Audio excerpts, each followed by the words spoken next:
Goeiemôre gemeente. Hierdie tyd waarin ons onsself nou bevind, sien ons dat die winkels begin oorloop van Kersfees tydings en persente wat mense nou begin aankoop en so word die strate begin opgemaak word. En dan kan 'n mens baie keer vir jouself vra, maar is dit nie bietjie vroeg nie? Jof, dit begin al hoe vroeër en al hoe vroeër. Maar die idee is om 'n afwagting by mense te skep rondom die Kersfees wat kom. En dis presies wat die woord advent beteken. Advent kom van die Latynse woord adventus, wat beteken om te kom, om te verwag, om uit te sien na. En so dink ons in hierdie tyd na die verskillende komste van Jesus. Sy eerste koms, maar ook sy tweede koms waarna ons uitsien. Ons is nou in die Kersseisoen en is dit dan ook die gebruik dat ons dan hierdie tyd, die 4 Sondae, waarin die Advent begin, wat verlede week begin het ons dan die kersse wat ons aansteek met aanloop vir die Kersdag wat aanbreek. En die Kersdag steek ons dan die Christus Kers aan, wat dan ook 'n teken is van Christus wat die lig is wat na die wêreld gekom het en die wêreld kom verlig het op verskillende maniere. Nie net lig soos in lig teen donkerte nie, maar ook die verligting van ons emosie en siele, van die las van sonde wat ons dra. En so het ons dan verlede week het ons die Kers van hoop aangesteek. En ek wil graag vra vir Tannie Mikkie om vir ons dan weer 'n keer die Kers aan te steek, die Kers van hoop. Dit is nou die eerste ene, gaan ons sommer daar aansteek. En die hoopkers herinner ons van die hoop wat God vir ons bied en dat dit 'n werklikheid is. Nie net lank gelede nie, maar ook vir ons vandag en vir die toekoms. En hierdie hoop is nie vaag nie. Dit leef in die verwagting dat God se lig, sy vrede en sy verlossingswerk sal deurbreek. En ek wil dan nou vra dat ons sal staan en dan sing ons lied 159 verse 1, 2 en 3 wat sê God is hier teenwoordig, laat ons bidend nader.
Here, ons lied wat ons gesing het eindig met Here God van vrede, hoor ook ons gebede.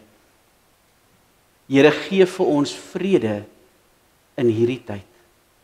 U wat die vredevors is. Here, dis U wat vrede bring tussen mens en mens, vrede bring tussen U en mens, en ook vrede bring tussen mens en die skepping. Here, dankie dat U gekom het, sodat daar vrede op aarde kan wees, en in die mens 'n welbehae. Amen. So gaan ons nou ook vir oggend dan die vredeskers aansteek. Connie, sal jy vir ons dan die kers reg langs aan aansteek? Die vredeskers herinner ons dat die vrede wat God bring, nie oppervlakkig of goedkoop is nie, maar diep en omvattend.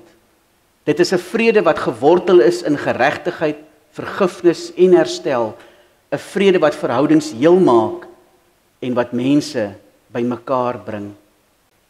Ek wil dan vra, net daar waar jy sit, gaan ons sing lied 3, 6, 7.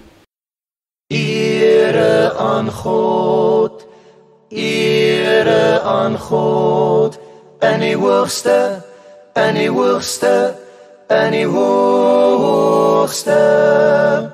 Vrede op aarde, vrede op aarde, in die mense welbehae.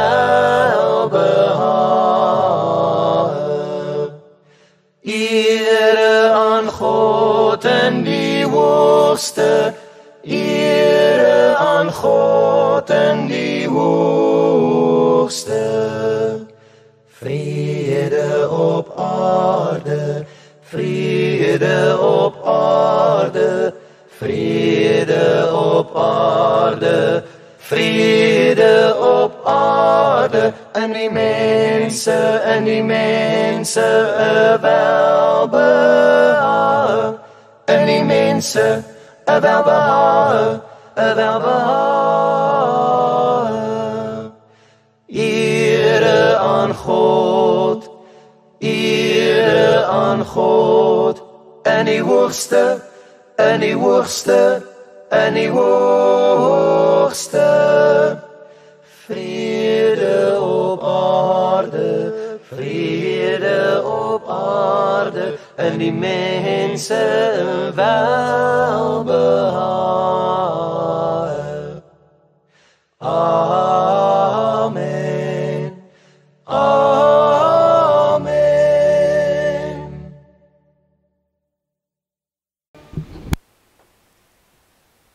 'n tak groei uit 'n ou stomp, 'n stil begin van 'n nuwe wêreld. Kom nou vanoggend nader met oop harte, kom luister, kom hoop en kom soek vrede in die teenwoordigheid van God. Genade, vrede en hoop van God ons Vader, van Jesus Christus ons Here en van die Gees wat ons as mense verenig. Amen. Ek wil vra dat ons dan nou sal staan en dan sing ons lied 3, 5, 4, al 4 die verse. O Christus, ons verlange, U het ons heil gebring. En ons het gepraat het van Advent, wat ook dan verlange is, verwagting, uitsien na die koms. Christus, ons verlange, en ons sien uit na die Here se wederkoms. Kom ons staan en sing lied 3, 5, 4, al 4 die verse.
Ons skrifgedeelte kom vandag uit Romeine 15 en die woorde sal op die bord wees. Maar ek wil vir jou so vra, en ek sien hier is nou nie regtig kinders nie, deur aan die kant. Ja, daar sit Lise en hier bo. Ek wil vir julle vra, as jy nou dink om 'n, kom ek sê 'n besemstok op jou hand te balanseer, hoe kry mense dit reg om 'n besemstok op jou hand te balanseer? Kyk 'n bietjie hierna en kyk 'n bietjie wat doen die persoon om die stok op sy hand te kan balanseer.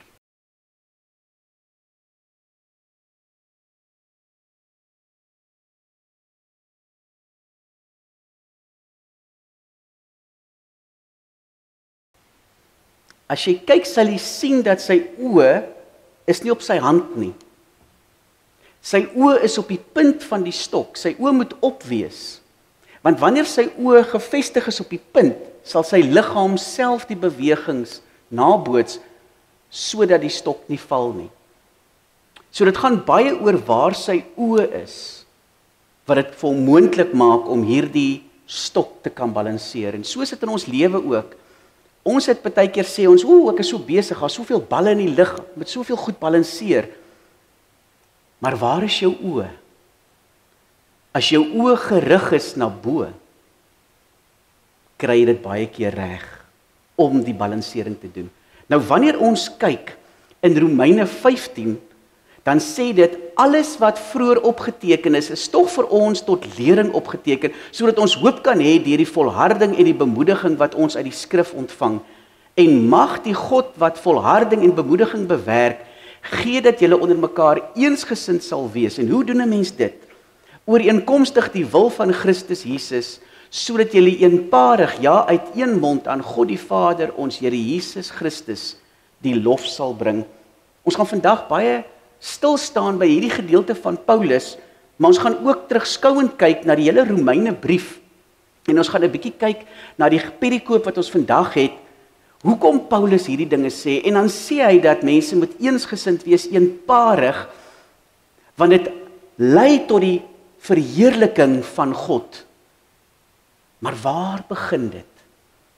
Ons gaan 'n bietjie kyk daarna, en ek wil hê met hierdie beeld van die stok wat gebalanseer word in jou agterkop hou, want dit gaan baie oor waar is jou oë op gefokus. Wat is jou fokuspunt? Waarna kyk jy?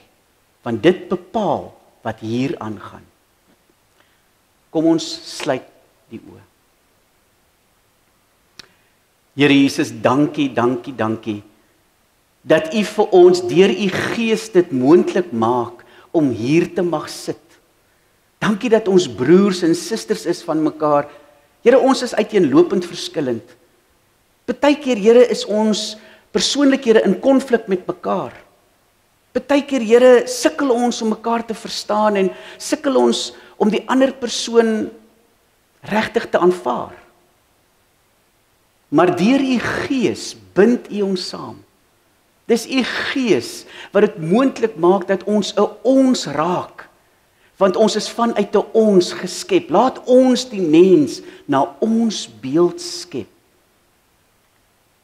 En Here, wanneer ons dan so in eensgesindheid teenoor mekaar is, kom die vrede en die blydskap en die dankbaarheid daarmee saam. En ervaar ons U heilige teenwoordigheid. Want Here, U het gesê waar 2 of meer in my naam verenig is en saamstem oor 'n saak, daar sal ek dit vir hulle gee. Daar is ek teenwoordig. Mag ons vanoggend ook so eensgesind wees. Al is ons ver uit mekaar uit. Mag ons as te ware hier op een stoel sit. Hier saam as broers en susters op U skoot kom sit. Om te kom hoor wat U vir ons wil sê. U wat ons Vader is. Amen. Nou voor ons die gedeelte gaan lees, wil ek net vir ons, laat ons so 'n bietjie kyk na die Romeine brief. En 'n bietjie die agtergrond van waar hierdie brief, want baie keer as mense 'n brief begin lees, dan lees ons dit met ons 2025 kop en ons 2025 manier van dink. En partykeer dan maak dit nie vir ons lekker sin nie. Want ons is nie binne in daai tydperk, binne in daai politieke geskil wat daar was, dit wat in die omgewing plaasgevind het nie. Want as ons dit partykeer verstaan ons hoekom sekere dinge aangespreek word of nie aangespreek word nie. Nou die gemeente in Rome was 'n werklike gemeente soos ons, met werklike lidmate, soos dit ons kan sien in Romeine 16, veral wanneer daar 'n lys is van name waar Paulus hulle by die naam groet. Rome was die wêreldhoofstad van daardie tyd. En dan binne 'n jaar of 2 na die skryf van hierdie brief en dit aan die gemeentes uitgestuur is om te lees, het die wrede vervolging begin onder leiding van keiser Nero, waar hy die Christene begin vervolg het.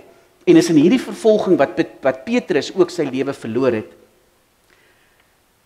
En dan sien ons hierdie brief, die Romeine brief, is 'n brief wat die Here deur sy gees aan Paulus gee.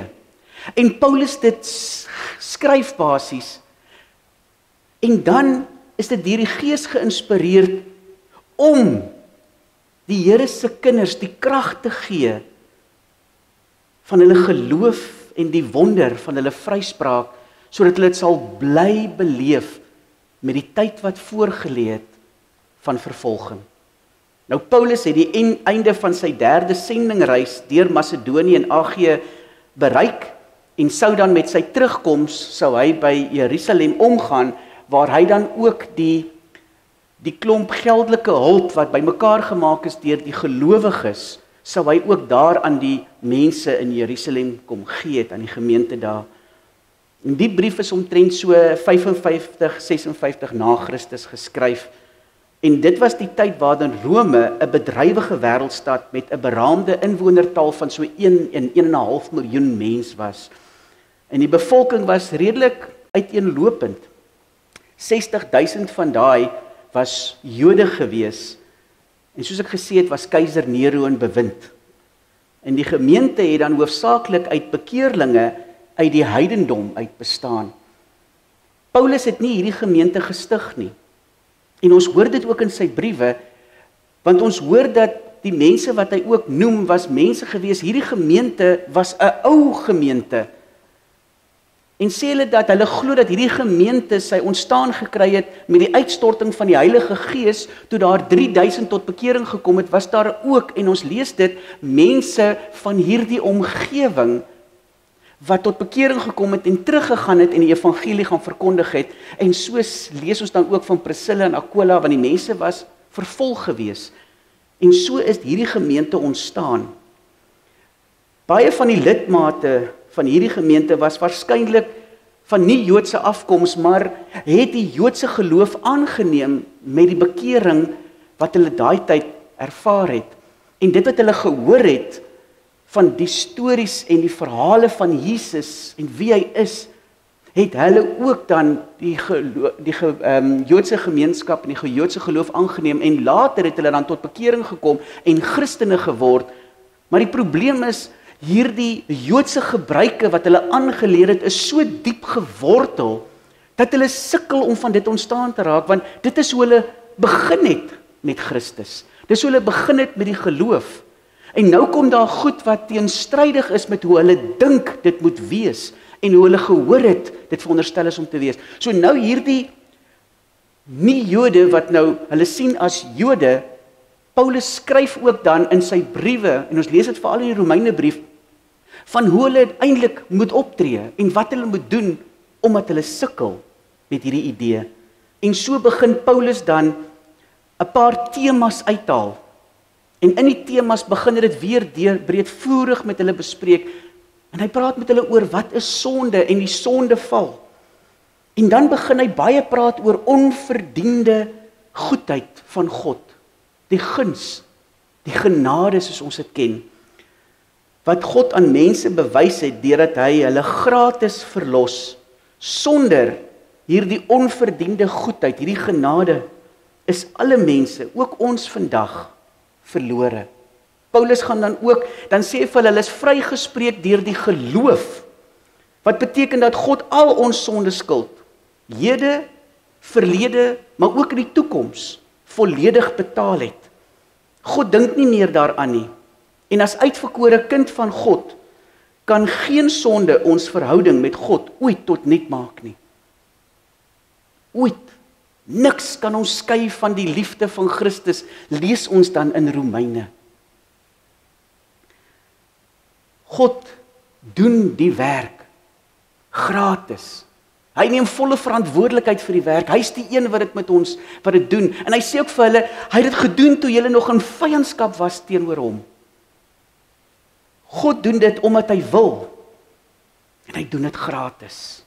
Daarom, wanneer ek en jy besef dat God ons verniet vrygespreek het, begin ons oorloop van dankbaarheid. En staan Paulus baie stil by wat is dankbaarheid en hoe lyk dankbaarheid? Want ons dankbaarheid is dan juist die bewys dat ons die ware geloof in ons het en kan dit gesien word deur ons woorde en ons dade. So wat hy vir hulle sê is, jy doen nie om gered te word nie, jy doen omdat jy gered is. Ons sukkel vandag ook daarmee. En dan kom hy en dan vertel hy vir hulle en hy praat met hulle oor 'n lewe wat beheers is deur die Gees, nie meer deur ons sondige natuur nie.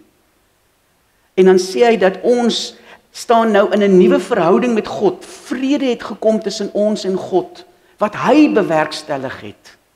En elke mens op aarde hunker na hierdie vrede. Vrede met God is baie meer as net 'n blote gevoel van rustigheid, net 'n afwesigheid van oorloë. Vrede is 'n herstel tussen my en my Skepper, tussen my en God. En wanneer ek daai herstel ervaar, doen dit iets aan my. Dit bring my in beweging. Dit bring dankbaarheid. En die dankbaarheid gaan oor in diens. En as gelowiges wys ons lewe dat ons besef hoe groot en diep die Here se liefde is en wat sy vrede en sy vryspraak beteken, en kan ons nie anderste as met dankbaarheid daarop te antwoord nie. En dan lees ons in hoofstuk 14, begin hy met hulle praat oor die verskille wat tussen hulle is, want die verskille het geskille veroorsaak. Maar hy begin, soos ons lees, en ek het vir julle gesê het, begin hy met wat God gedoen het, wie hulle in God is, hulle identiteit in Christus, en nou kom hy eers. Hy begin nie met die verskille en die geskille nie, hy begin by die begin. En dit is belangrik, want hierdie hele brief skryf hy amper tipe van soos in 'n hofsaak. Hy begin met 'n klaagstaat. Almal het gesondig en is ver van God. En dan begin hy die hele ding uitpak, tot op die einde van die dag, wat hy sê, en dis die uitspraak. En ons gaan vandag luister na die uitspraak. Dit is baie hartseer dan, dat hierdie verskille, omdat hulle anders was. Daar was mense wat die Joodse gebruike aangeneem het, en daar was ook Jode gewees, van afkoms. Daar was mense wat vroeër heidens was, wat ingekom het, en nou is hulle in die gemeente. En nou sukkel hulle om ons te wees. En hulle praat van hulle en ons, en daar's nie 'n ons nie, dit is 'n hulle en 'n ons. Hulle doen dit so. Hy is maar, en so is daar hierdie verdeeldheid, hierdie geskille. Hierdie verdeeldheid was besig om die gemeente te skeur. Party het hulle begin skaar by ander leerstellings. Ander het hulle begin skaar by ander predikers. Sommige het gesê ons is vir Apollos, ander het gesê nee, ons is vir Paulus, ander het gesê nee, ons is, en so het dit al hoe meer 'n skeuring gebring. En kom Paulus en kom vrei vir hulle dat, het julle vergeet wat julle vroeër was? Dis in die lig van Christus se gebed dan, dat hy vir hulle praat met eensgesindheid. Christus wat gebid het in Johannes 17. Vader, mag hulle een wees soos ons een is. En besef die mense, en wil hy hê hulle moet besef, in my en vir jou en my ook vandag, dat as daar gaan oor eensgesindheid en God, dat dit die Here se gebed was, dat daar eenheid is, dit eintlik vir ons oproep, om alles in die stryd te werp, om die eenheid te behou, en die eenheid te koester.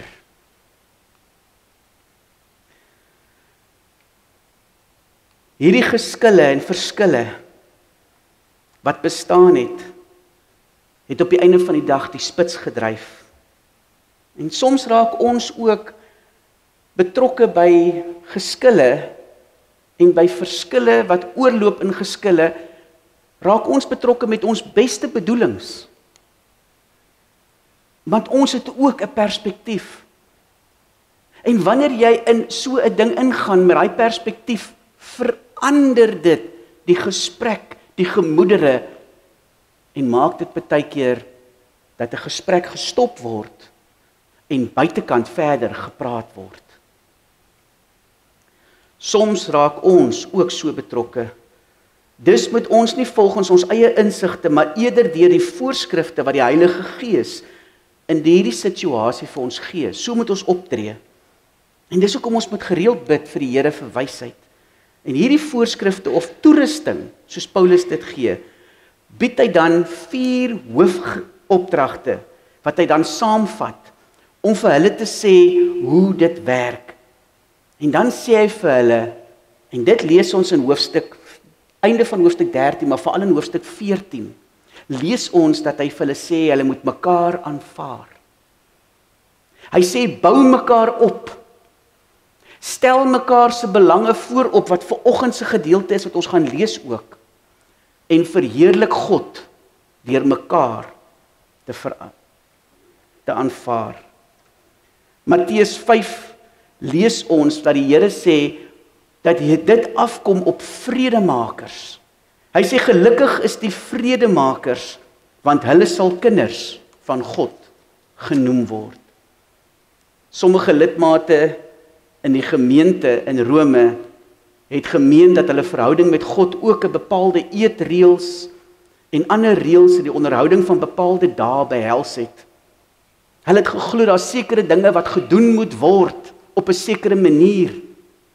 Hierdie lidmate wat vermoedelik vroeër die Joodse geloof aangehang het, word deur Paulus as sensitief en as swak van geloof aangespreek. En hy beskaar homself as die wat sterker is in geloof, hoor ons dan in hierdie gedeelte van vanoggend wat ons gaan lees.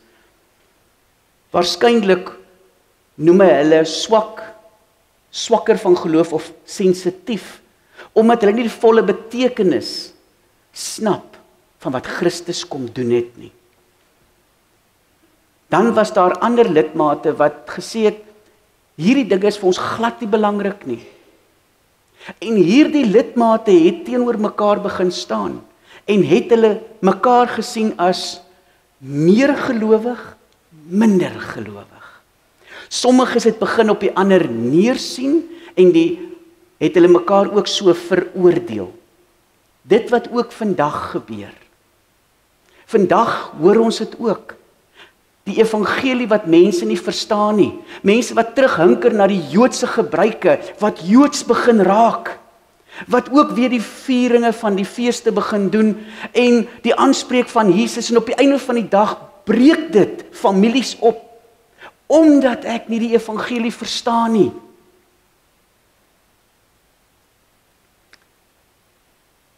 Paulus se oplossing is in so 'n geval eers dat jy jou eie mening in die stryery eenkant sal sit en alle moeite sal doen om vir die gelowige wat van jou oortuigings verskil, dat jy hom of haar eerste sal aanvaar as persoon. Dat jy na die persoon sal kyk as 'n geskapene van God, as een van God se kinders. Al wil dit anders te wees, al wil ons instinktief die persoon op 'n ander manier hanteer, want onmiddellik wil ons die persoon as minder gelowig of verkramp of liberaal, en so begin ons mense etiketeer. En die hartseerste van alles is, die verskille gaan oor in die feit dat ons naderhand mense se verhouding met die Here begin bevraagteken. Ons moet mekaar aanvaar omdat God jou eerste aanvaar het. Dis wat Paulus wil tuisbring. En dit is hoekom ek hierdie lang aanloop het voor ons stuk lees, want Paulus vat hulle eers en sê vir hulle, God het jou aanvaar. Toe jy onaanvaarbaar was, het hy jou aanvaar. Nou, as jy dit snap, en uit dankbaarheid begin leef, sal jy dit regkry deur die Here se Gees, om ander te aanvaar. En dan sê ook vir hulle, God het hom of haar verwelkom. Wie is jy om hom of haar onwelkom te laat voel? God is sy of haar eienaar. Wie is jy om oor hom te oordeel? Want God sal die oordeel doen. Dit kom jou nie toe nie. Paulus doen 'n beroep op die gemeente in Rome om mekaar op te bou. Want die opbou van my en jou in die geloof is deel van die vernuwende werk wat die Heilige Gees in gelowiges doen. Die vraag is egter, hoe bou ons mekaar op? En dit is waar ons gedeelte vanoggend gaan kom. En wil ek vra dat ons dan vanoggend sal saam lees, en as jy die Bybel by jou het, kan jy dit oopmaak. Ons gaan uit die 2020 vertaling uitlees. En dit gaan wees Romeine 15 vers 4 tot 13. Die woorde sal op die bord wees, so jy kan dit daarvan af volg.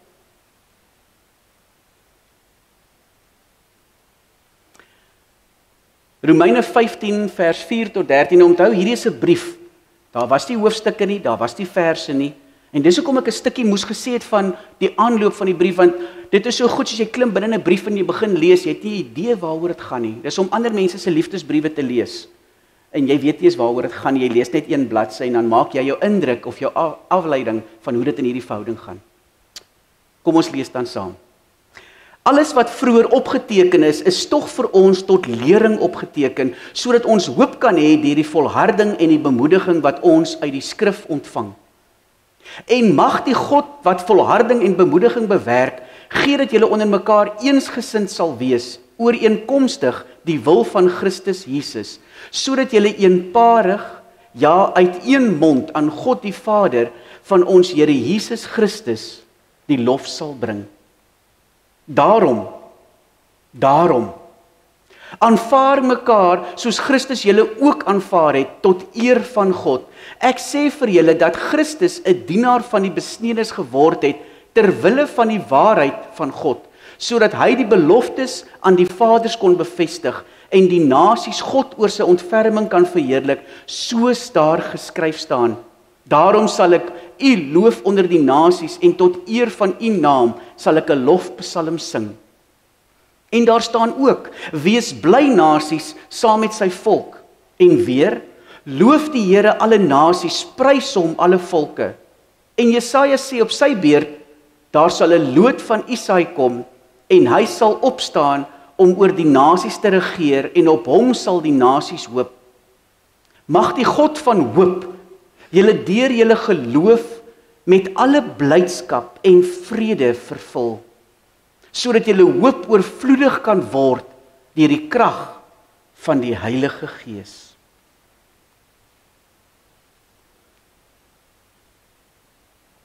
Hoe bou ons mekaar op? Paulus se antwoord, onder leiding van die Heilige Gees, is dat ons mekaar se belange voorop moet stel. Dis waar dit begin.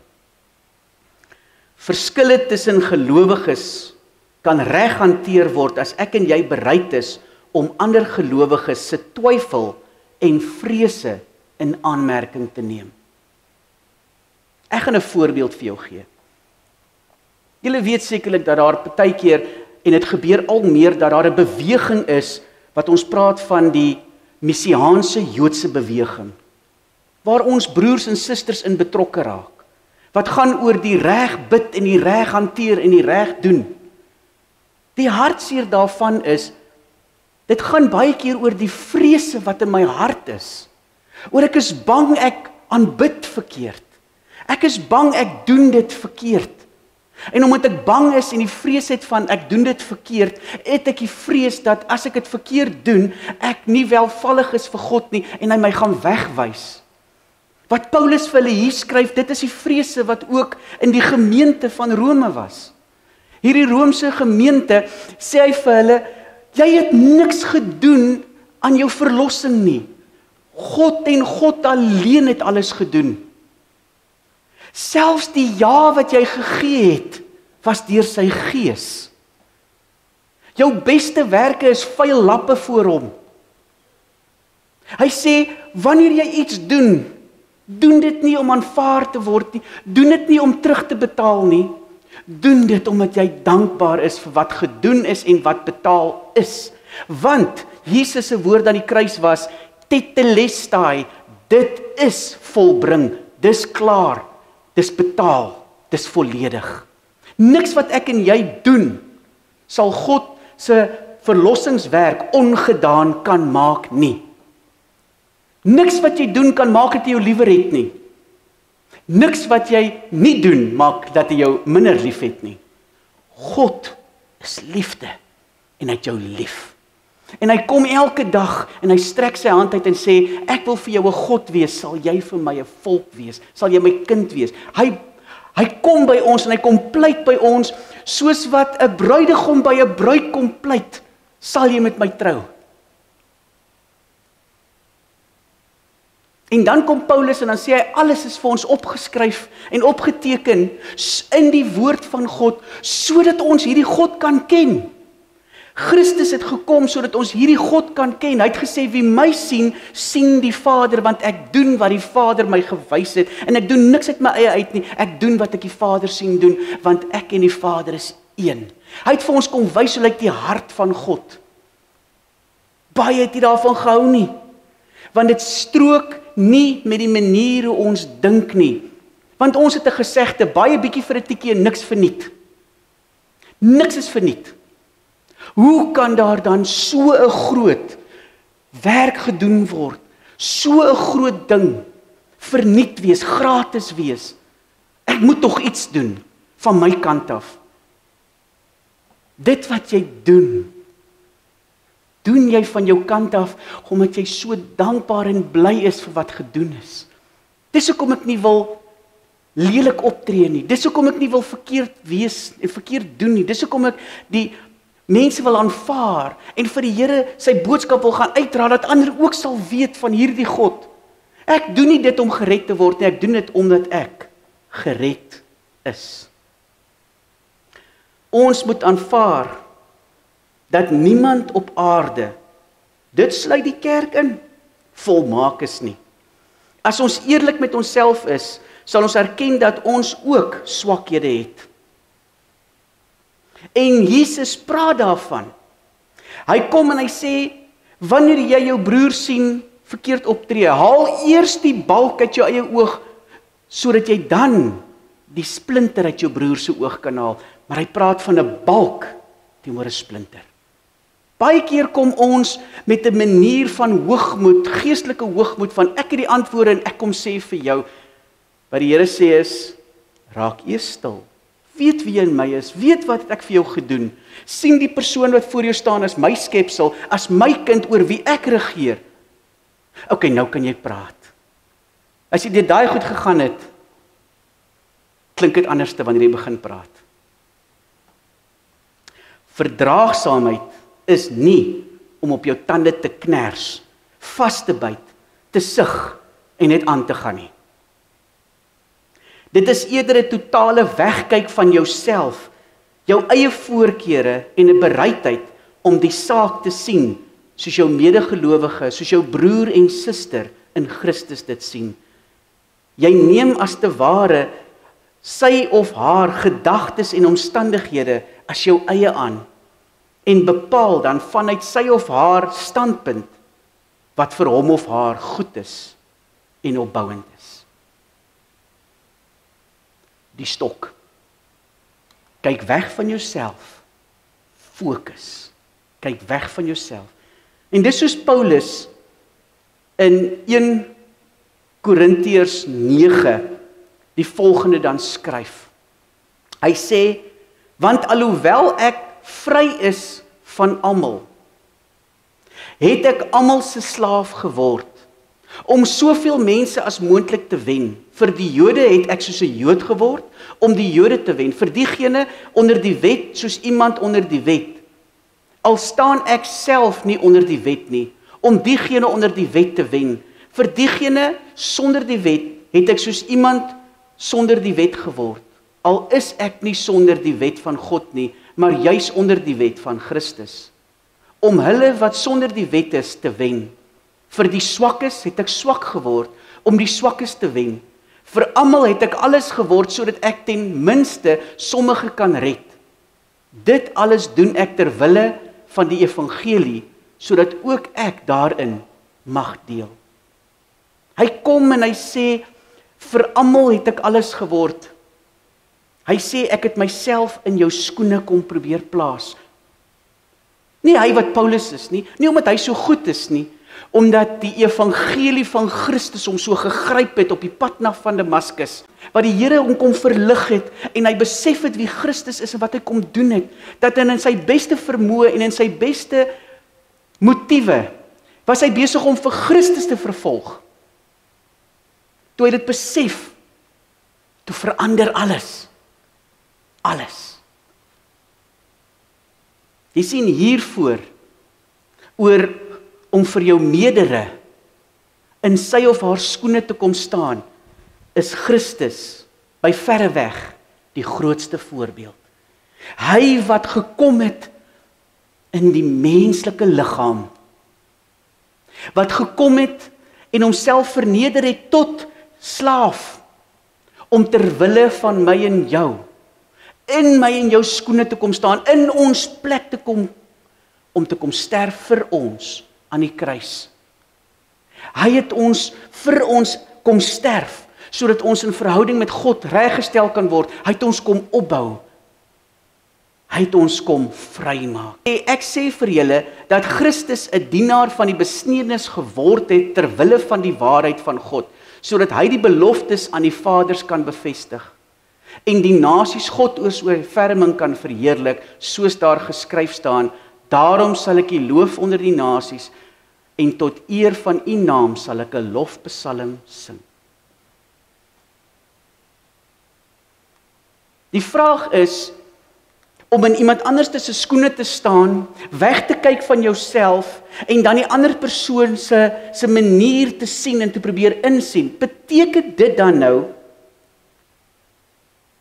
dat ek oorgelewer is aan elke ene se grille en giere? Beteken dit nou, ek het nie 'n sê nie? Beteken dit nou, ek moet elke keer almal se standpunt vat vir die waarheid? Beteken dit, daar's nou geen voorskrewe nie. Die voorskrifte is nou alles weg. Jy doen die voorskrif nou, jy skryf vir my voor hoe ek nou moet optree. Beslis nie. Beslis nie. En Paulus begin daarmee. Want hy sê alles is in die Bybel vir ons opgeteken, sodat ons weet hoe om te leef as kinders van God. As dit in stryd is met die woord van God, het jy iets om te sê. Maar dit is hierdie grys goeters, hierdie minder belangrike goed, waaroor ons baie keer hare kloof en mekaar aanvat. Wat hy sê, jou fokus moet God wees. Fokus op Christus. Hierdie klein grys areetjies, hierdie goed wat nie pertinent vir ons sê dat dit so is nie. Moenie jy jou kop daaroor breek nie. Behou eerder die eenheid. Wees eerder dan die vredemaker en laat liefde seëvier en gedei. Jy sien, daar is standvastigheid in die liggaam van Christus, in die kerk. En hierdie standvastigheid het egter nie mense se standpunte as bron nie, maar God self. God het ons sy wil in sy woord laat opteken, om ons te bemoedig en vir ons hoop te gee. Die Bybel, ja, die woord van God, gee in alle opsigte duidelikheid oor sake wat regtig vir die verhouding met God belangrik is.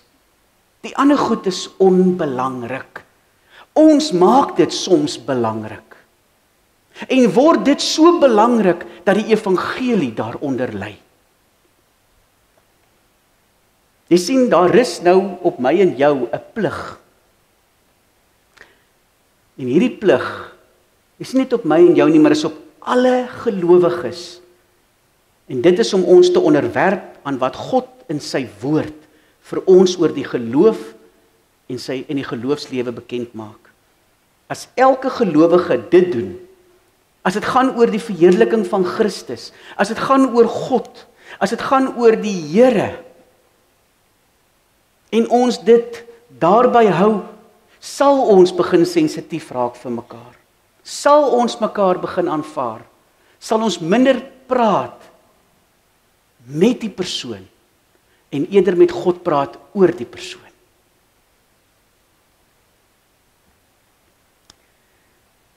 As elke gelowige net dit doen en daarby ook nog die sensitiwiteit sal hê oor die ander persoon se standpunt, oor hierdie minder belangrike grysarea gedeeltes, sal daar in baie groot mate eensgesindheid wees oor sake wat regtig belangrik is, en sal daardie eensgesindheid bydra tot die lof en verheerliking van God. So sal ons met vanoggend se stuk ook mooi lees, dat dit eindig met die lof aan God. Dis die hoofmotief vir dit wat ek en jy doen. As dit nie ons motief is nie, los eerder die gesprek. When in doubt, leave it out. As die motief is die koninkryk van die hemele, praat. As dit gaan oor my en jou, oor wat my en jou grille en giere is en wat ek wil sê, en ek weet dit kan dalk 'n risie veroorsaak, bly eerder dan stil. Dis moeilik, maar vra vir die Here in jou hart, op daai oomblik, Here, maak die waters in my stil. Spreek, Heer, u dienaar luister. Dalk as ons gelowiges met ons volle aandag, tyd en energie op die gesamentlike verheerliking van God konsentreer, sal daar nie so baie tyd en energie en aandag aan onderlinge geskille gegee kan word nie. As ek en jy hierdie geloofslewe wil balanseer, mag ons fokus wees op God.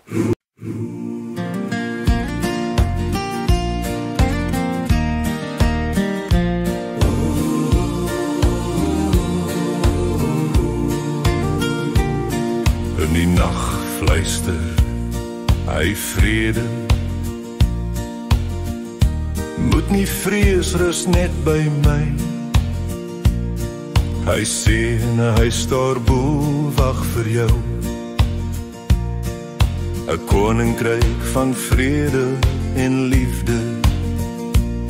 Kyk die seun van die mens op die wolke, magtig en heerlikheid in sy wese. Al die nasies sal buig, alle tale sal sê, sy ewige koninkryk sal kom. Elke stap van geloof, elke traan wat val, neem ons nader na die hemel toe. Hou jou oog op die wolke, hy kom, laat jou hart sing. Hou vas, moenie afkyk nie, rig jou oë na bo.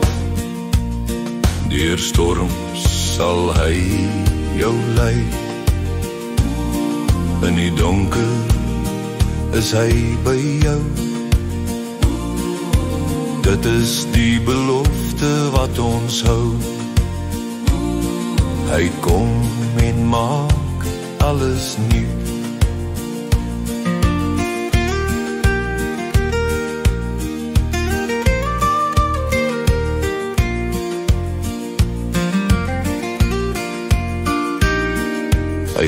lang bly nie, wolke sal skei. Nag gee plek vir dag. Die hemel juig, die engele sing, ons verlosser kom, ons koning kom. Hou jou oog op die wolke, hy kom laat jou hart sing. Hou vas, moenie afkyk nie, rig jou oë na bo. Die hemel juig, die mensdom buig, berei jou voor sy heerlikheid kom. Elke stap, elke traan, elke sug, binnekort sien ons hom, gesig tot gesig. Halleluja, ons koning kom, ons koning kom. Moet nie moeg word, ons koning kom. Hou jou oog op die wolke, ons koning kom, ons koning kom. Moet nie moeg word nie, ons koning kom, ons koning kom. Moet nie moeg word nie, ons koning kom, ons koning kom.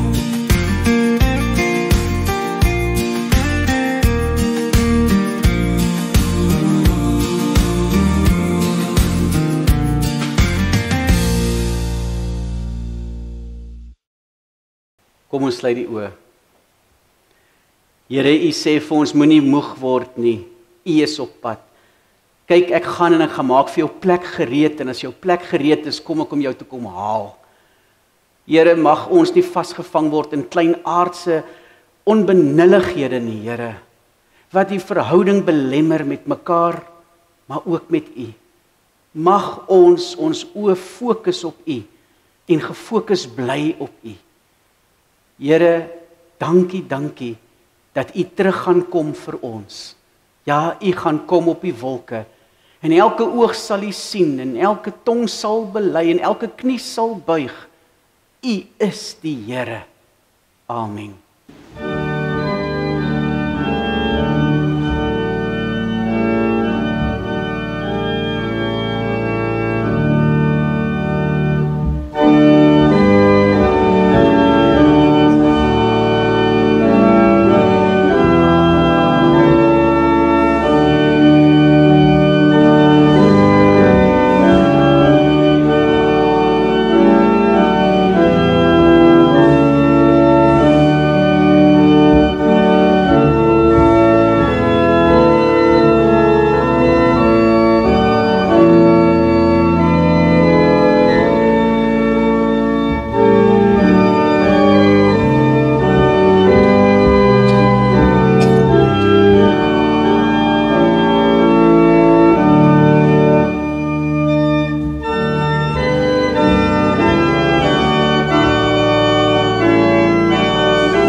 Mag die God van volharding en bemoediging ons leer om in harmonie te leef, sodat ons saam God kan eer, met een stem, een hart en een hoop.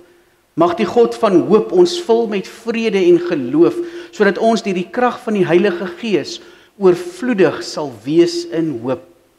Gaan dan in die vrede van die Here. Amen.